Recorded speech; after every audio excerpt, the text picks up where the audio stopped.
प्रिय सज्जनों, स्वागत है आप सभी का मेरे साथ। मैं हूं देवभूमि ऋषिकेश उत्तराखंड से आचार्य आशीष। आज मैं आपके साथ बात करने वाला हूं शुभ मुहूर्तों को लेकर के। और इसी शुभ मुहूर्त की श्रृंखला में मैं आज बात करूंगा भूमि पूजन के मुहूर्त की। और आज आपको वो खास बात मैं आज इस एपिसोड में बताने वाला हूं कि भूमि पूजन जब हम कर रहे हो, जब हम मकान बना रहे हो या दुकान कोई भी हम कार्य कर रहे हो, जब हम भूमि भूमि पूजन जब हमें करना होता है तो उस समय हमें किन किन चीज़ों का ध्यान रखना पड़ता है। लेकिन उससे पहले मैं आपको एक सूत्र जो छोटा सा है, सर्वे दोषा विनिश्यन्ति लग्न सिद्धिर यदा भवेत्। यदि अगर लग्न हम लोग शुद्ध देख लेते हैं, यदि लग्न हम सही देख लेते हैं कोई भी काम के लिए, इसीलिए मैं कहता हूं कि लग्न जो है देखना आवश्यक होता है। और ये देखना आवश्यक होता है किसी भी मुहूर्त में कि हमारी राशि पर आज चंद्रमा राशि संचरण कहाँ करेंगे। ये दो बातें बहुत महत्वपूर्ण होती हैं। तो यदि लग्न शुद्धि यदा भवेत्, यदि लग्न शुद्धि है यानी शुभ लग्न है, लग्न में यहाँ हम कौन से लग्न में काम कर रहे हैं, चर में, स्त्री में, दुष्य भाव में, और कौन से लग्न को कब हमें एक्सेप्ट करना है, ये चीजें इसमें देखने को बहुत बारीकी से। लेकिन आज मैं भूमि पूजन में एक बहुत ही महत्वपूर्ण आपको बता रहा हूं। यदि जब हम भूमि पूजन कर रहे हैं उस समय बहुत सारी चीजें हमें नक्षत्र है, वार है, तिथिकरण आदि हम उसमें जो देख रहे हैं, उसके अलावा ये हमें महत्वपूर्ण देखना हो जाता है कि भूमि शयन तो नहीं है, आज भूमि सो तो नहीं रही है। क्योंकि यदि अगर कोई सो रहा और उसके आप उसी समय जाकर के विक्षिप्त करें, उस समय आप उसमें व्यवधान करें, तो आप समझ सकते हैं उस समय उसका प्रभाव क्या रहेगा, रिएक्शन क्या होने वाला है।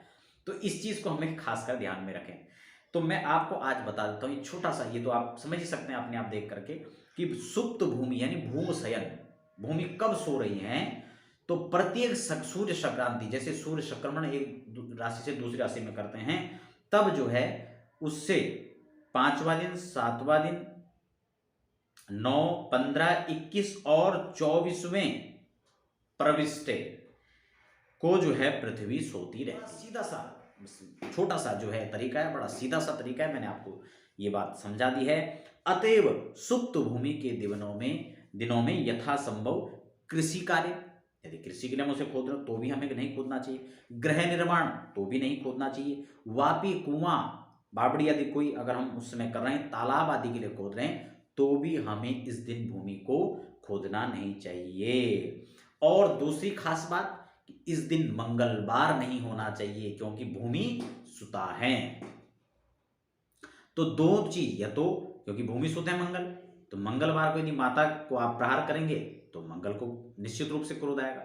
तो मंगलवार ना हो और पृथ्वी उस दिन शयन न कर रही हो, ये दो खास बात जो है आपको ध्यान में रखनी है। इसे सज्जनों, मैंने पिछली वीडियो में आपको ये भी बताने का प्रयास किया था कि ग्रह प्रवेश की तिथियां हो या ग्रह आरंभ की तिथियां हो, उनमें हमें खास किन किन बातों का ध्यान देना चाहिए, जैसे कि आज मैंने आपको इस वीडियो में ये महत्वपूर्ण बात बताई है। इसके अलावा यदि शुभ मुहूर्तों की तमाम वीडियोस आप देखना चाहते हैं तो हमारे प्लेलिस्ट को आप चेक कर सकते हैं चैनल पर, और तमाम जानकारी आप ले सकते हैं। इसके अलावा यदि आप हस्तलिखित जन्म पत्री बनाना चाहते हैं या दिखवाना चाहते हैं, या किसी भी अपने राशि पर के अनुसार आप शुभ मुहूर्त सुझवाना चाहते हैं, दिखाना चाहते हैं, तो आप हमारे संस्थान के नंबरों पर संपर्क कर सकते हैं। कॉल करने को आपको आवश्यकता नहीं है, आप व्हाट्सएप पर सीधा संपर्क कर सकते हैं, मैसेज कर सकते हैं, वहीं पर आपको रिप्लाई कर दिया जाएगा। हाँ, जब आपको समय निश्चित दे दिया जाएगा तो उस समय आप ऑन कॉल बात कर सकते हैं। ये तमाम नियम हैं जो आप अपॉइंटमेंट बुक कर सकते हैं, उसके बाद आप अमुक अमुक चीज़ों की जानकारी प्राप्त कर सकते हैं। क्योंकि दिन भर आप कॉल करते रहेंगे तो उसका भी कोई लाभ नहीं होने वाला है। लेकिन ये खास चीज़ मैंने आपको बताई, और एक वीडियो मैंने आपको पहले और भी बताई थी जिसमें मैंने आपको बताया था कि कब कौन सी दिशा में हमें गृह प्रवेश में खोदना चाहिए और कितना खोदना चाहिए, क्या क्या सामग्रियां जो हैं जमीन में हमें उस समय रखनी चाहिए पूजन के समय, ये तमाम चीज़ें मैंने आपको बताई। आप सभी दर्शक बने रहे हमारे साथ, देखते रहे अध्यात्म और ज्योतिष की तमाम चर्चाओं के साथ। आप सभी का धन्यवाद।